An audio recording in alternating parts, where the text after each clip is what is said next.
Were you a little naive when you thought I can easily build an electric car and a rocket? I didn't think it would be easy. Like I said, I thought they would probably fail. But you know, like creating a company is almost like having a child. So it's sort of like, how do you say your child should not have food? So once you have the company, you have to feed it and nurse it, and take care of it, even if it ruins you. Yeah.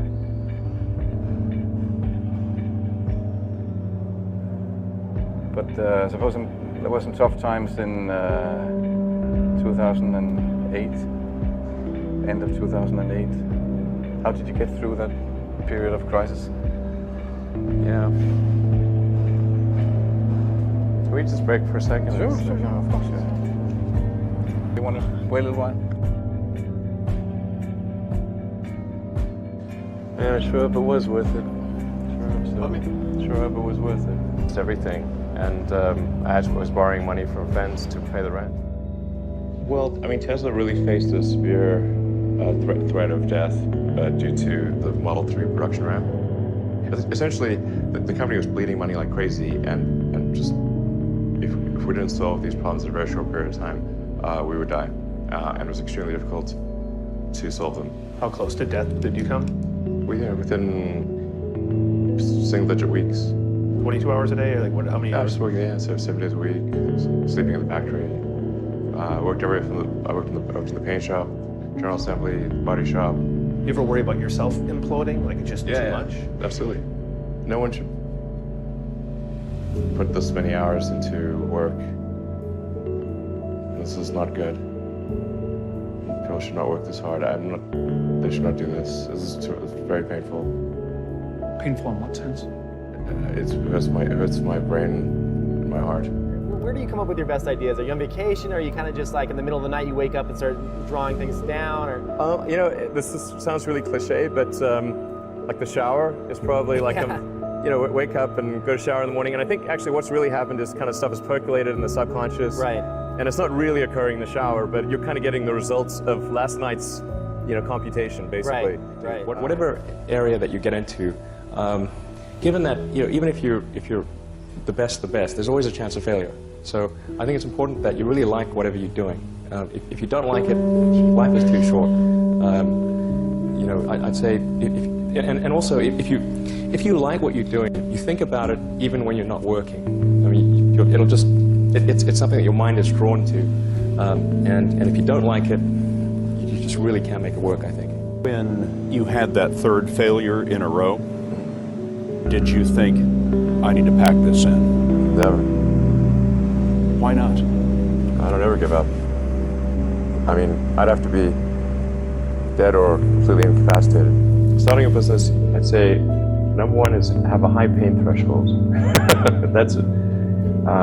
There's a friend of mine who's got a good saying, which is that starting a company is like eating glass and staring into the abyss. Okay, that's generally what happens, because when you first start a company, there's lots of optimism and things are great, and then so happiness at first is high. Then you encounter all sorts of issues, and happiness will steadily decline, and then you'll go through a whole world of hurt. And then eventually, if you succeed, and in most cases you will not succeed, and Tesla almost didn't succeed, came very close to failure. Then if you succeed, then after a long time, you will finally get back to happiness. I think too is you got to make sure that whatever you're doing is a great product or service. It has to be really great. And I go back to what I was saying earlier, where if you're a new company, I mean, unless it's like some new industry or new market that, if it's an untapped market, then you have more ability to. The standard is lower for your product or service. But if you're entering anything where there's an existing marketplace against large entrenched competitors, then your product or service needs to be much better than theirs. It can't be a little bit better, because then you put yourself in the shoes of the consumer, and they say, why would you buy it as a consumer? You're always going to buy the trusted brand unless there's a big difference. So a lot of times entrepreneur will come up with something which is only slightly better, and it can't just be slightly better. It's got to be a lot better. Number 3, I'd say, is constantly seek criticism.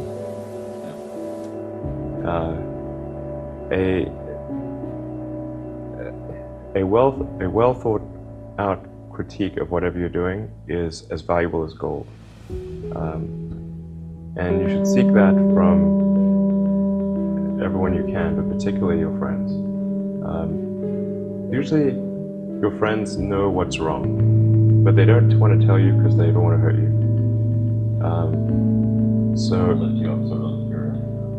So they'll say, oh, I would encourage my friend, so I'm not going to tell him what I think is wrong with this product. It doesn't mean your friends are right, but very often they are right. And you at least want to listen very carefully to what they say. And to everyone, you're looking for, basically, you should take the approach that you're wrong. That you, the entrepreneur, are wrong. Your goal is to be less wrong.